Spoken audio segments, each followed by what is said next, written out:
This is This Week in Perspective with me, Adam Simbeye.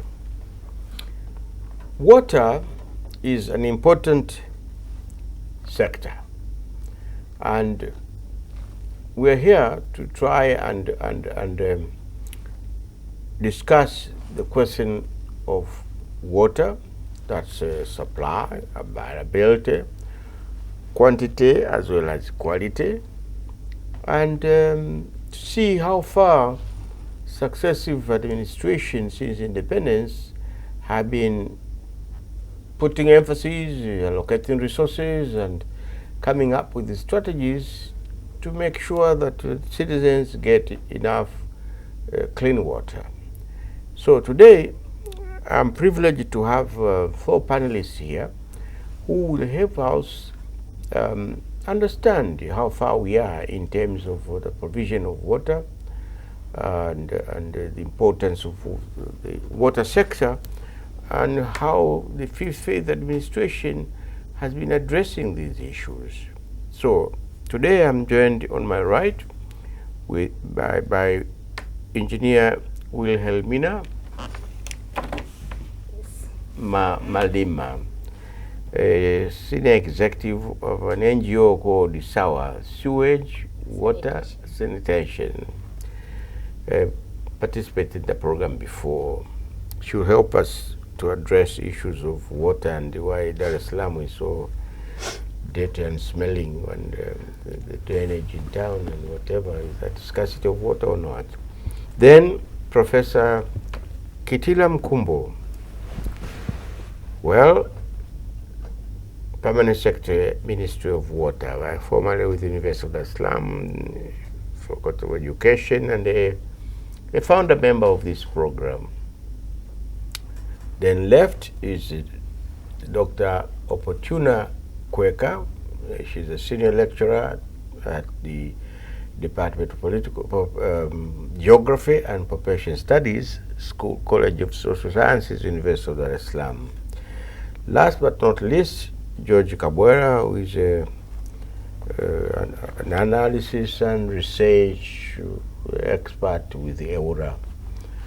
So, ladies and gentlemen, welcome to the program. Thank you. Thank you. Viewers, we are privileged today to have a proper gender balance on this program.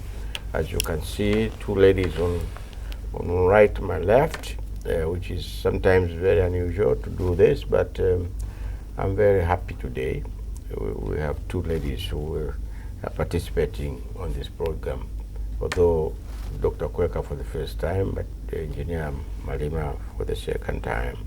So welcome again, my dear Thank you very much for the program. Water is everything other than being life, as it were. So it's a cliche which says water is life, but according to Professor Mkumbo, everything else is life. So, Professor Mkumbo, sorry, I've done that before, yes, calling you Mkumbo instead of Mkumbo. How successive governments since independence have been addressing most important issues of water, or water issues? Thank you very much, Mzee Simbeye, for having me again on this program after, I think, a couple of months. Indeed. Yes. Now, to address your question, actually, when we talk about to assess the success, the achievement, the challenges in the water sector, we have to look at least 2 or 3 questions. The first one that we have to address is, do we have water in the first place? Is water available? And then, is this available water available to the people? Which we come to talk about the access. And the last question is, what is the quality of this water that people are having access to? So those are the 3 fundamental questions that we always address, yes, in the water sector. So I will begin with the first one, and maybe later I can come to the other questions. So one of the mandates of the Ministry of Water on behalf of the government is to ensure that water resources are protected and conserved, so that the country continues to have water for the current and the future generations. Now, to bring this one in perspective, we have to look at what is the amount of water that we have, and is this water sufficient for various users in the country? So we use various indicators, but I will mention one, which is we look at the amount of water available. We say that in this country we look at the water above the ground, so we talk about surface water, and water under the ground, so we talk about groundwater resources. So altogether, the amount of that is available in this country is around 126 billion cubic meters. 105 surface water and 21 billion cubic meter under, groundwater resources. What does it mean? In terms of general life, we talk about per capita income per person. In the water sector, we also talk about per capita water available per individual. Per individual. So if we were to distribute this water to each individual in the country, how much water would we give to each person annually? And particularly when you talk about the population of this country. Yes. And we talk about we are talking about the fresh water, which means water which is sufficient for use by people. So we talk about it is around 2,032 cubic meters per person per year, which translates, you might wish to multiply by 5 so that you get how many mapipers each individual can get. So what does this mean? According to the international standard, is that a country is considered having a situation called water stress if the per capita water available is below 1,700 cubic meters. So ours is around 2,332, which means that we are a little bit above the threshold. If you go to Kenya, they have many years ago, they have been categorized as a water stress country because their water available per person is only around 450. If you go to Uganda, it's around 1,000. So our country is 4th in Africa for having somehow abundant water resources. But this water has been decreasing. If you go back to the time of independence, 1962, we had per capita water available per person was around 10,780 cubic meter per person. Today is 2,332. You can see that over a space of less than 60 years, that is how much the water has actually decreased. But the water is not decreasing. It means that the population is increasing very much. Wait a minute. It doesn't mean water has decreased. No. But it's the consumers who have increased in number. So then we had 10 million the demand is higher than the supply. But then we had 10 million people. But now these are the statistics for 2018. Yes. The population by then was estimated at around 54.2 million people. Yes. Today we are talking, I think we are talking about maybe 55, 56 million people. So this keeps on changing. What are we concluding here? We're saying that relatively we can say the country has sufficient amount of water resources. So in terms of what we call water security, we can say we are water secure. Compared to others, we are water secure. So that is number one. So the second question will be, how much is this water available for use by people? So that is another big question. We have data of historical data since independence, but I will begin from 2000. In 2000, access to water in this country, water supply on average, say in rural areas, which is a much problematic area, was around 32%. And that amount had been increasing or decreasing by around 0.5 to 1%.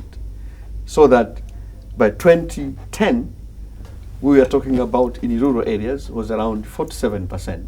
That is what we estimate. Is this across the country? This is across the country, yes. Despite the fact that there are certain areas where water seems to be so that is average. That is on flowing. average. That is on average. It means that somewhere we go, we are talking about the national average. Yes. It means that somewhere we can go 8, somewhere we can go even below 20. Okay. So on average it was around 47, 2010. If you go 2015, there was not a big change as such in rural areas. We estimate it was around again 47, 46. So not small, not a big change. So the increase has been very small, 0.5 to 1%.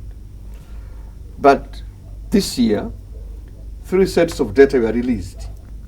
We had the National Bureau of Statistics this May releasing the household budget survey, because this is the major source of data for many, many aspects, including water access. And then, of course, we also conducted our own research. We engaged an independent institution to do this, and then we have our own sources of data on the infrastructure, because the government collects data on water on the basis of the investment of done. You have the UN system as well doing that, like yes, of course, you have the UN, yes. Yes. So the data we have is that in rural areas, by September this year, we are talking about having access to in rural areas 64.80%. And this is the data that is varied from 3 different sources: National Bureau of Statistics, we have our own, our independent engaged institution, and then we have the data from our infrastructure. So 64.8% in rural areas, and in urban areas around 84%. So average together, we talk about as a country around 71%.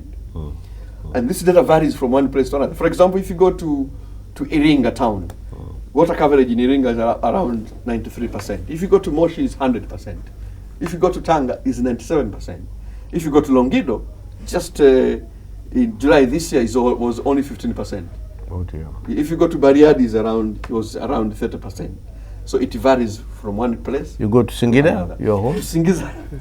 Yes, Singida in town, for example, we estimate is around 64%. Yes. But if you go to many districts, it will be less than 6%. Maybe somewhere is, for example, Ikungi is the least covered area, is around, I think, 45%.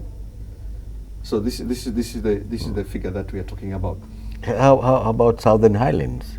Southern Highland, you mean regions like Iringa, Mbeya, Songwe. Songwe. So in those areas, Mbeya is better, Iringa is better, Songwe is still a problem. We are working very hard. So what we are saying here is that we still have challenges in the water access, but we have also traveled along, because when you are traveling, you look at the distance that remains for you to travel, but you also check on how far you have traveled. Yes. So you've traveled a long way, especially over the past 4 or 5 years, because you see that we have jumped from 47 to now talking about almost 65, which means 18% over the past 4 years. If you divide by 4, it's around 4.5% per year. But over the years, the increment has been between 0.5 to 1%. It is this time that we have been able to raise access to water by almost 4% plus. So we are very optimistic, given the level of investment we have, that water access is going to increase. How can you explain, or what can you explain the issue of increasing population? This country is estimated to be about 50 million people, and as you say, either provision or supply of water has been recently kind of increasing, whereas you said earlier, in the past, at independence, water consumption or the supply of water was much higher because the population was small. So in almost 50 years since we got independence, why has this been so slow progression in terms of getting water, adequate supply of water? There are many explanations, but one key explanation is the lack of sustainability. There's a lot of investment in the 1970s in the water sector, but the problem has always been lack of sustainability, especially in rural areas. And the reason was that we did not have a very good institutional framework for managing the water sector in the rural areas compared to the urban sector. Because in the rural areas, look here, when you build a school, once you build a school, you hand it over to teachers to manage the school. You build a dispensary, you hand over to health professionals, the doctors, the nurses, to manage it. In the water sector, it's different. Once you finish a water project in the rural area, you hand over to villagers, to community members. These guys are not professionals, they're just 190. They elect themselves, you'll be the chair, you'll be the accountant, they started managing the water project. So, in 2, 3, 4 days, 4 months, say for example a coke in Meharibika becomes a problem. They cannot even replace it. Were they involved initially, though, in conceiving the whole idea of providing? Yes, they were involved. This is the problem in Africa. I have analyzed studies across sub-Saharan Africa. The community-based water management framework is a problem. It is not working. This idea of handing over projects to villagers is not working across Africa. This is the problem, which is why now the government has somewhat changed the system. Okay, we'll come to you. I see Engineer Malima is kind of interested to come in now. Something she has heard from Professor Malima is itching her. But let me ask first Dr. Opportuna Kweka. So what's your view on this? Or what is your take on the whole question of what, as we heard from Professor Mkombo here? We are above the threshold for a country to be classified as having water scarcity. But we all know demands and cries for water is everywhere, every day. Yeah, I think we need, I agree with some of the issues, but we need to also differentiate the different uses of water.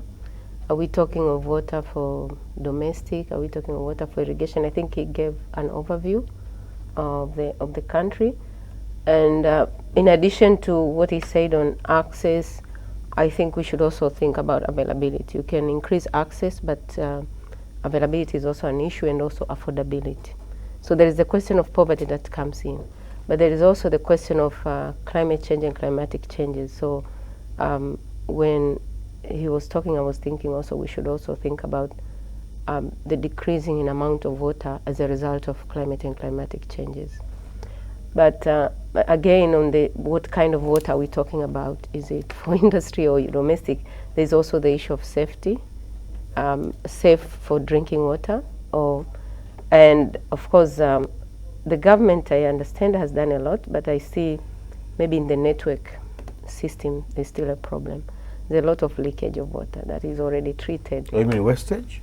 Yes, water is being lost. A lot of water that is pumped at Ruvu and other stations that's already clean is actually, I don't know if the government has done research around that. To me, that's a very disturbing one. And of course, it ties with what you are saying about the communities not really engaging very much, given whether it's in urban or in the rural areas. People will see the water is leaking. I don't think it's anybody's responsibility, but that's a lot of water as well. But also the few that are reporting, maybe we should ask the government, are they heard? Is there anybody who is doing something? Because on the research that I did, which I'm banking on it basically on these issues, some are disappointed with the way, of course, the issues are handled. I think we could do better. Yeah. Well, you referred to wastage. Well, you're very right. I mean, I see when driving in Dar es Salaam, the Wasco pipe will burst and there will be water flowing, and nobody does anything. And you can see the Wasco car passing the same area. Nothing happens. You report and nothing is done. But he will tell us, the regulator will tell us why this thing is going on before. Yes, Engineer. Yeah, thank you very much. Yeah, I agree with what Professor has tabled in terms of availability of this precious resource. Its availability, or the bank that we have, and the security. Although from my side I would say, okay, if it is now at that level, we need to do something, because it is the same water that everyone is depending on, that fresh water we have. And we know if you have that resource, first priority is for domestic use. That is for human consumption. And this is what mostly our water sector is looking at, supply for human consumption. But we have different uses. We have water for irrigation. That is the same water which agriculture sector is depending, for livestock and for industry. Now we are moving to the more industrialization. Engineer, even in some rural areas, they depend the same water for domestic use. Yes, for everything. So, despite that we have this much water, the sector and other sector. Actually, the gap we see, the challenge actually we have, is the coordination of these sectors which are depending on each other, like the agriculture, water, livestock, industries. Now we have the mining. They are all using that water which is available. So we cannot really maybe see it or bank on that we have enough water. We should look on. There are many effects that are threatening our water, the availability of that water. Human activities in those sectors that I have mentioned. So it's very important. And if I look quickly, well, maybe we will come into that in terms of investment to ensure that we encompass, we protect that security, is investing in the water resources management. That would come. Because mostly, okay, we know people are here, they need water, and we are all pushing for supply, supply, supply. What about ensuring that water is either we have enough, or we are protecting to ensure that there is more security to assure the future? That is the big challenge for the water sector. Okay, when we look in terms of management, we appreciate the effort of the government into revision and bringing the new Water Act, number 5 of 2019, which is bringing now the new thinking or pressing the RWASA, the Rural Water and Sanitation Authorities. It's a very good purpose to ensure that communities continue to get well-managed services. When we talk of community management, I think even before, that was a good arrangement, because you implement, it was very important that you engage the communities. And those even community management bodies, they are registered bodies. So although we have RWASA now, there are some questions we need to ask ourselves, and maybe to do some work to ensure that these RWASAs are functioning according to the purpose. What we see, you have the same, for example, the same team that have moved into RWASA, they were the same teams from the districts that they were managing those community. So sometimes I think as we move forward with RWASAs, we have also to look back and try to capacitate these entities to be able even to manage those services in the community. So we should also just leave aside community engagement. It's very important. And these people, they know their problems.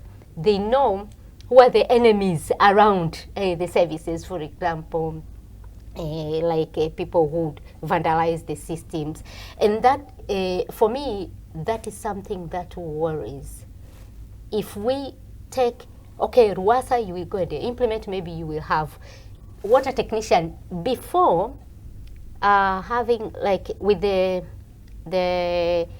2001, the previous policy, the previous policy, yeah, before the 2001, there were engineers, you find at the ward level, or the water technician at the ward level to support the villages.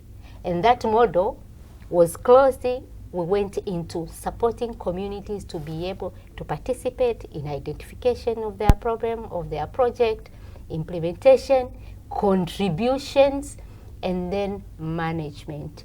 The little thing that was there, it's around accountability. And this accountability thing, we have to be, again, look even at the perspective of the RWASAs. Are they going to be really accountable to ensure that they support? There are many challenges around the setup, but we believe this is a goodwill, and it needs to be supported, to engage, to ensure that the human resources is there with experience, and even engage stakeholders, because the stakeholders like the CSOs, we have been involving directly with the communities, and we have enough experience to strengthen our entities to be able to perform. Another good thing with the water sector, which we appreciate very much, is the National Water Fund. that that guarantees actually the local investment. That has been very powerful actually, especially in putting their percentages from the country, counter funding for the projects. You talk about accountability, which is very important. I mean, issues of accountability are very basic and very fundamental. Well, who should be accountable then for water management, particularly in the rural areas?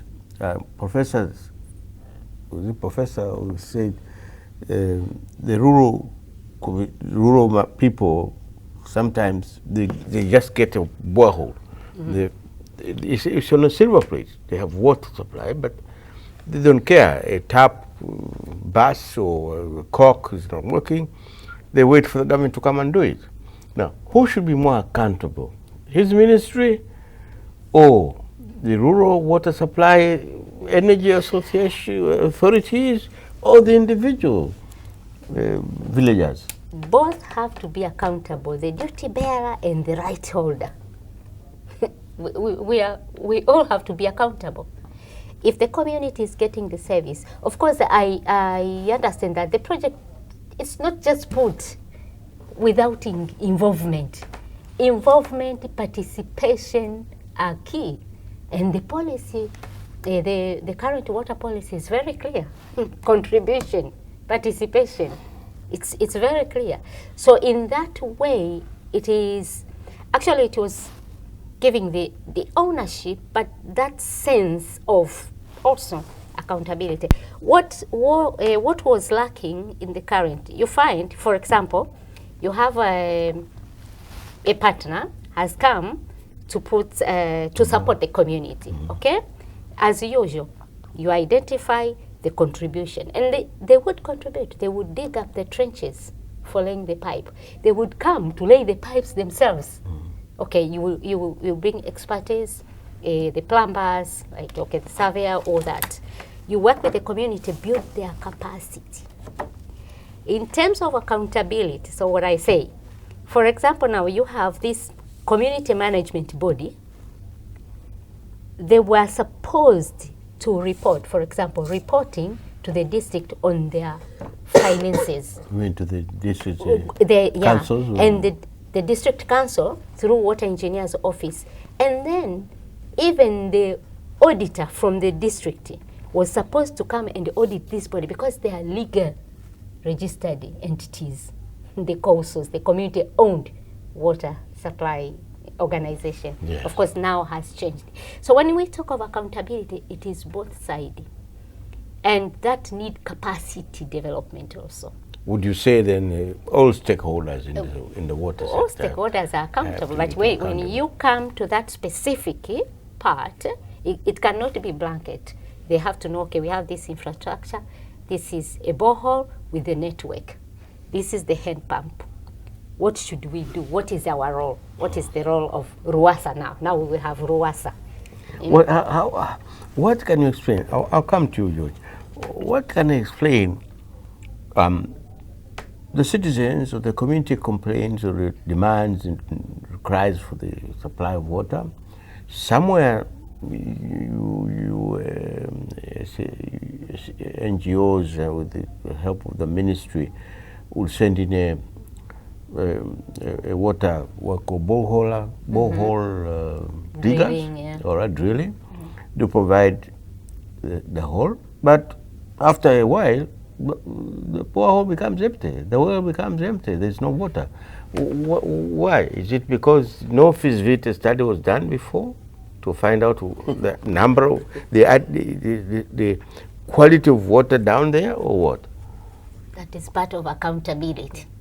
All right, thank you. When they do survey, who was there to monitor? You are a client. How can you leave a driller to do? I mean, who will do? That is one part of the explanation, but you know, this groundwater has a lot of science in it. Yes. So it is a fact that sometimes groundwater becomes depleted. Sure.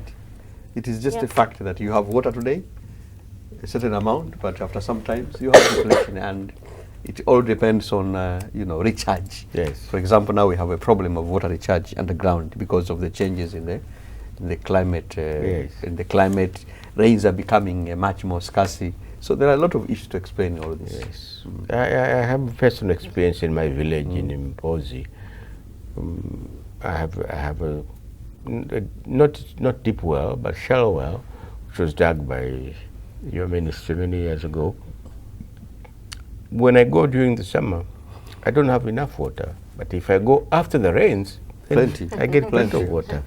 Now, George Kabwera, tell us, Ewura, what's your role in this whole question of the water sector? Do you just regulate? Do you just minimize? Do you just control the cost of water in the urban areas? And how about in the rural areas? Are you all over places or not? Yeah, maybe to start with what the government has been doing since the first phase government. One of the good things they did was institutional reforms. As Professor pointed out, institutions were weak, especially in the water sector. So in the first phase government, we started reforms in mid-1980s, late 1990s, the government established these semi-autonomous water utilities. And then in mid-200s, the government established Ewura. So the function of Ewura is to be an independent regulator.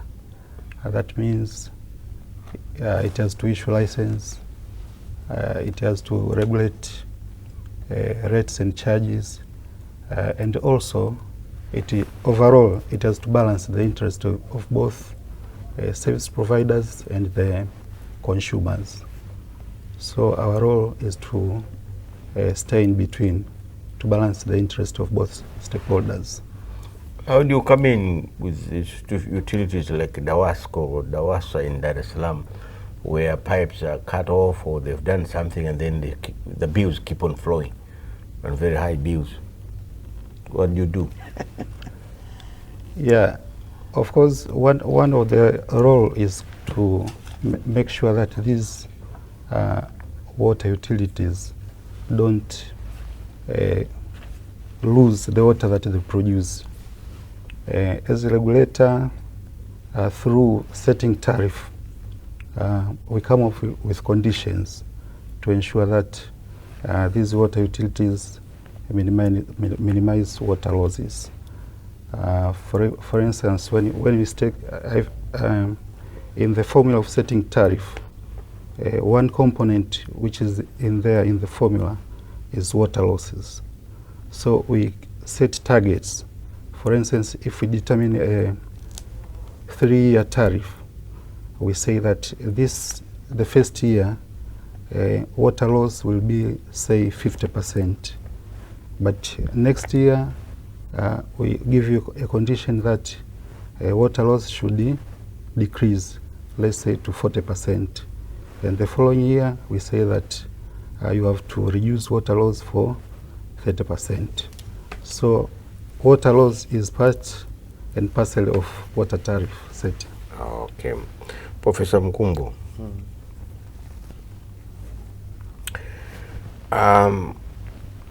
What is therefore the role of the ministry in this sector?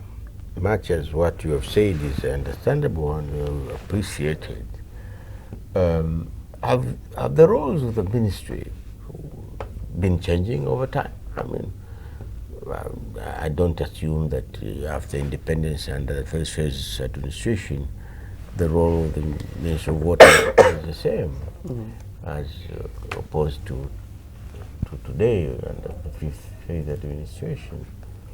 I think the role of the ministry is, the biggest role is the custodian of the sector. We are the custodian of the water sector. So that is the umbrella role, in the sense that, you know, we manage and oversee the sector. And how do we do that? Of course, one, we set the vision of the sector. So we have the national water vision. We are the custodian of the national water policy. So that is our role. We develop and take care of the legislation regarding to the water sector, and we have two of those. One is concerns water resources management, the other one concerns water supply and sanitation. And 4, we set institutions to manage the water sector. So, for example, all these water utilities that are across the country, these are set by the Minister of Water. He's the one who establishes them. He's the one who also establishes them. So that is our role. But the biggest one also, we have to determine and provide investment for the water sector. So we are the ones who is providing investment to the water supply and sanitation infrastructure, but also provide investment for the water resources protection and conservation. So it is, you know, all these roles. So otherwise, it is our role, but also not our role. Say, for example, you don't expect the minister or the Katibu Mkuu or, you know, going to lay down pipes. So that those operations are done by our institutions. So if it is Dar es Salaam here, we have an institution here called the Dar es Salaam Water Supply and Sanitation Authority, DAWASA. They are the ones who are taking care on behalf of the ministry. So our role becomes managing, supervising, overseeing them to ensure that things are done in the proper way. So that is how to summarize our roles. But let me address a couple of issues that emerged here, especially two. One is the question of water leakages, what we call non-revenue water. First of all, globally, I mean, there is no way you can produce water without losing it. So there is a certain level that is acceptable, technically. So loss up to 20% is acceptable, tolerable, we can say it. Beyond that is a problem. So we have only a few of what it is in this country where they lose water up to or below 20%. Say, for example, Moshi, their loss is single digit. I think is around now 90%. So they're the best utility in terms of managing water losses. We have Kahama, they also around, I think, 11%. You have Iringa, Tanga, and we have others which are notorious in terms of losing water. One of them, of course, is Dar es Salaam. Dar es Salaam used to lose water up to 49%, which means that you produce 100 liters of water, you lose half of that. So we have been managing. By September, I think by end of October, they were losing water up to 38%, which is a huge reduction by almost 10%. So we are managing. And the reason for that is that the water production has improved very much compared to the water supply management. In Dar es Salaam? In Dar es Salaam, yes. But yet the population of Dar es Salaam of course is continues to increase. Yes. So a couple of years ago, there were what we call here Mabomba Mchina, China pipes, yes, that they are distributed across Dar es Salaam. These were very small and somewhat weak. They were temporary, basically, because by then we had very, the amount of water that we produced for Dar es Salaam was very little. By then it was only 300 million liters per day. The needs in Dar es Salaam per day, as we speak, is 544 million liters per day. Now the government has invested very much in the river, Ruvu River. We have a lot of investment in what we call Lower Ruvu and Upper Ruvu. Now we are producing water around 502 million liters per day. So when we pump this, all comes to Dar es Salaam. All comes to Dar es Salaam. 40% of water consumed in this country is in Dar es Salaam. 40%. So we produce about 1.2 billion liters per day. Obviously, Dar es Salaam has the largest population. Only 10% of the population. So you consume a lot of water. The population is only 10%, but you consume. But larger than any other urban sector. It's true. Yeah, true. So now, when this water was produced, when it was pumped around Dar es Salaam, and it met these very weak pipes, then they were bursting, which is why you could see a lot of water leakages here. So what we are doing now, we are investing very much in the distribution system network here, putting a lot of money as we speak. There is a 150 billion shilling project going on in Dar es Salaam, trying to change these water pipes to ensure that we have. So part of the losses is actually infrastructural, which is why you may call those boys and girls, hey, there is water leakage here. they can do something, but not much. We have to change the infrastructure, and this is what we are doing. And I think that by June, this will have reduced significantly. We have given DAWASA a target of 30% by June. They must reduce water loss by at least up to 30% by June. And that we are following up. And they're doing a good job because they're incrementally reducing water losses. So there is that mechanism that is happening in Dar es Salaam. But overall, Dar es Salaam water supply has improved significantly. Yeah. The pipes, weak pipes, the so-called Chinese pipes, is it causing, wastage? Is this the only reason? So usually, reasons for water losses, there are many. You can categorize them into 2 or 3 categories. You have the infrastructure reasons, like the one I'm talking about. Maybe the pipes are very old, they're outdated. That could be one reason. The other one is commercial reasons, like if the utilities are not managing water properly, that becomes a problem, or water theft. So that there are people doing illegal connections on the way. So they take water without DAWASA knowing, but the new act is very stringent in terms of the punishment. If you're caught vandalizing water infrastructure, you'll be in big trouble. The fine now ranges between 5 million up to 50 billion shillings. But they can also charge you for economic sabotage, which is a huge. Yes. They can be even terrible. So we have a little bit tightened up our so water theft is one of the reasons, and that cannot be. Well, that's to try to make a business and make ends live, ends meet, I suppose. Yes. Very quickly before I turn on to Dr. Kweka. So, what has the Fifth Phase administration done? What's briefly one or two the achievements in the water sector, and how much have governments been investing in water? Is it adequate to meet the needs, demands of the population in terms of water? Obviously, this being a developing country, the investment can never be said to be adequate. It is a struggle. So what this government has done, I will give you a few numbers. Since 2006, and I'm mentioning 2006 because that is when we started implementing what is called Water Sector Development Program, WSDP. We have invested around 3.896 trillion shillings in the water sector. Okay. 2.8 trillion shillings have been invested in the past 5 years. So more than half of that money was invested in these 4 years. Okay. So huge investment has gone, which is why we have huge project going on. As we speak, we have a 520 billion shilling project going on in Arusha.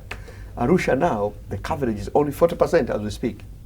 With this investment, it will take the coverage, it will increase water production from 40 million liters today to 200 million liters per day.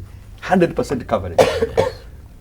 I can mention that is across the country. So the biggest contribution of this government has been 2 areas. 1, investment. 2, accountability. Okay. You have to produce the result. If you're not producing a result, somebody else comes in. You're right. Now, very quickly, the recent trips, in the regional trips with the president, we had on the TV people complaining, every corner complaining, we need water, we need water, we need water. What, has your ministry reached those areas or it hasn't? We are all over the country. It is true, there are certain, the president is meeting 2 issues. Of course, he's also meeting good things. Good things are not said, usually. It is natural, people will always show that. Yes. He's meeting 2 challenges when he goes there. 1, areas that have not been covered by water completely. There is a village here, no water, which means that you need a new project there. Yes. So this is what we have some plans, maybe we have not reached them because of many factors. But 2, there could be a project. The project actually is not working.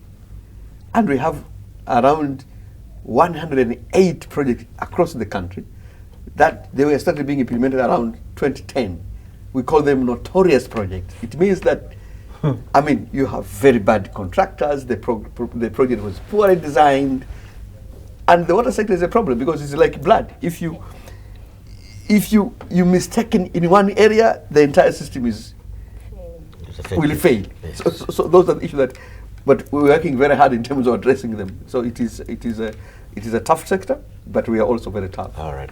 We'll come back to you as we wind up because I'm being all the time is more or less against us. Dr. Quaker, I mean, being in the geography and population studies area, would you tell us whether climate change has really got a very serious impact on the overall supply of water, whether in the rural areas or in the urban center? And how do people have to conserve water? Because rainwater is just as well. I mean, unless people are taught how to harvest rainwater. You can't complain you don't have water when your area receives so much water, and you don't preserve that water very quickly.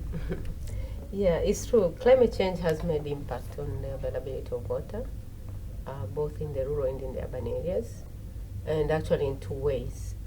One, of course, the water itself, but second, when it comes to specific in the urban areas, and I was listening when Professor Kitila was talking about the infrastructure, and actually was wondering if you're considering climate-resistant kind of pipes, because that's also another issue, whether we are putting pipes that are also will be able to go with the heat.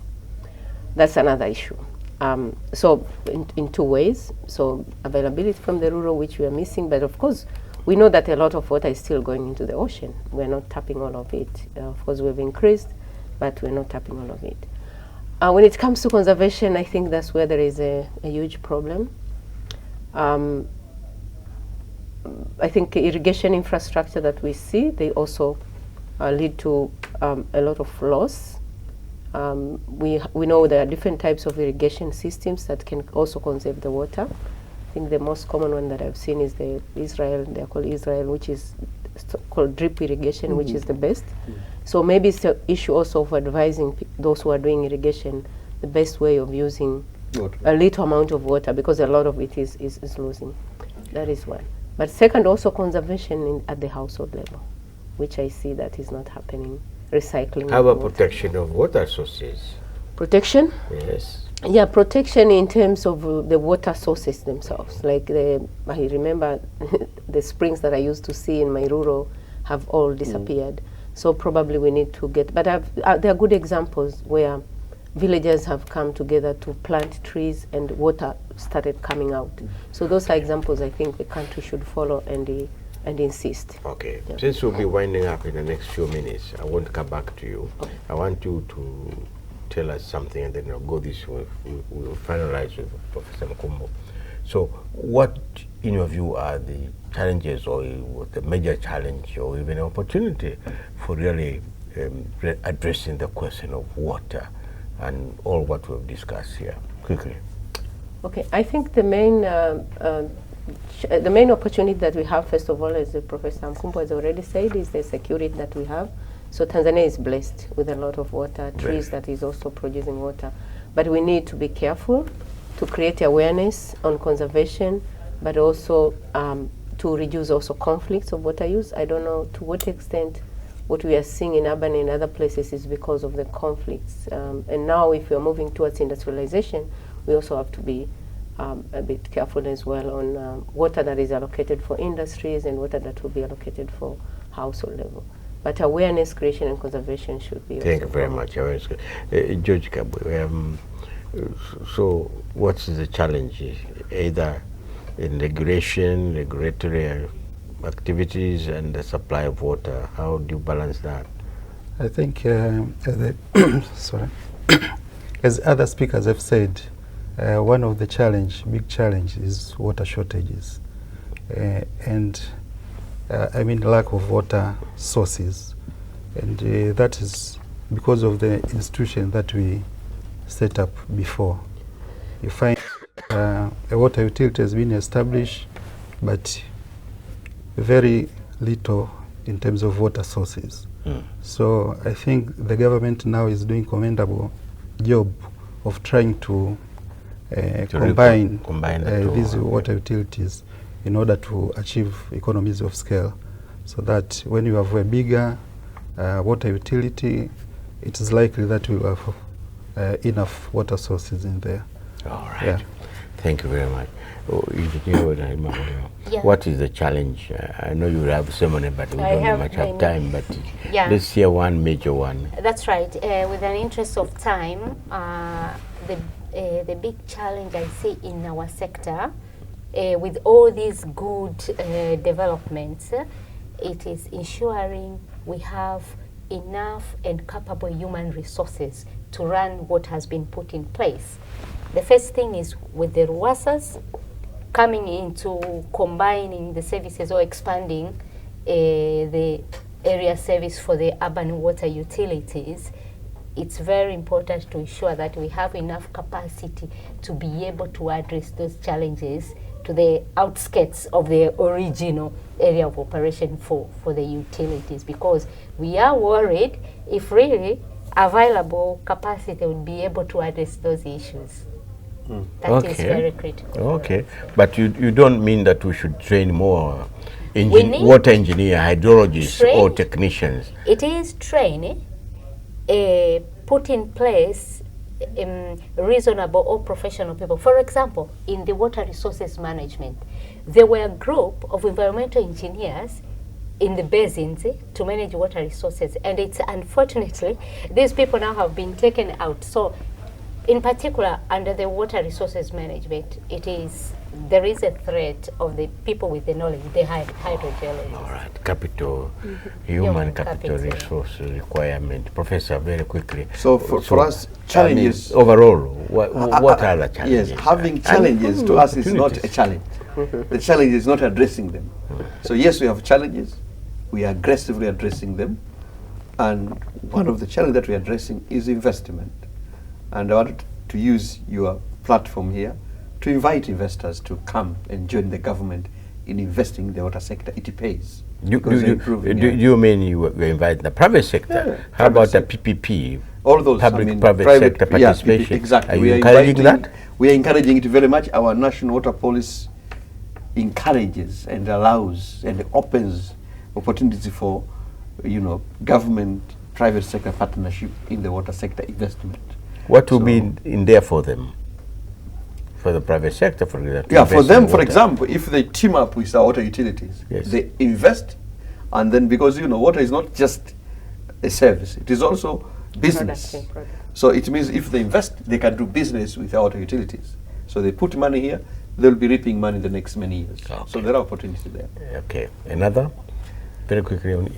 I think I wanted to agree and disagree with my colleague here in terms of human resource. Yes. What is important is really the context. Yes, we have taken the same people that we are working in the district, water engineers, they have joined our newly formed RWASA, but what is important is that the context is different. If you change the context, because anybody can be an evil or an angel, it is the context that matters. Yes. If the context is right, if somebody will be an angel. If the context is evil-like, he will become an evil. What we have done is to try to create an angel-like environment so that anybody who comes in this institution will be able to deliver. But it's difficult to change an evil into Difficult but into an possible. angel. Well, thank you very much, my panelists. We have one more minute to wind up, but I thank you very much for all your analysis. 55 minutes is always goes that fast, but you have done justice to the issue, to the water sector, and for the viewers, I hope and I believe they'll benefit when watching this program from all the views you have expressed here. The question of water supply, quality and quantity, and that this country is above the threshold of being declared a country water scarcity, as it were. Well, I thank you very much for this contribution, and I would say probably that's all we have for you viewers. That's all what we have for you today. Until next Monday at the same time, and on Thursday at 15 hours for the repeat program. On behalf of my panel, Engineer William Malima, Professor Kikila Mkumbo, Dr. Opportuna Kweka, George Kabwe, Kabelwa. Yeah. Okay, George, well, I don't know why I show Kabwe, but Kabwera, and my TBC television crew. Thank you very much, and bye-bye.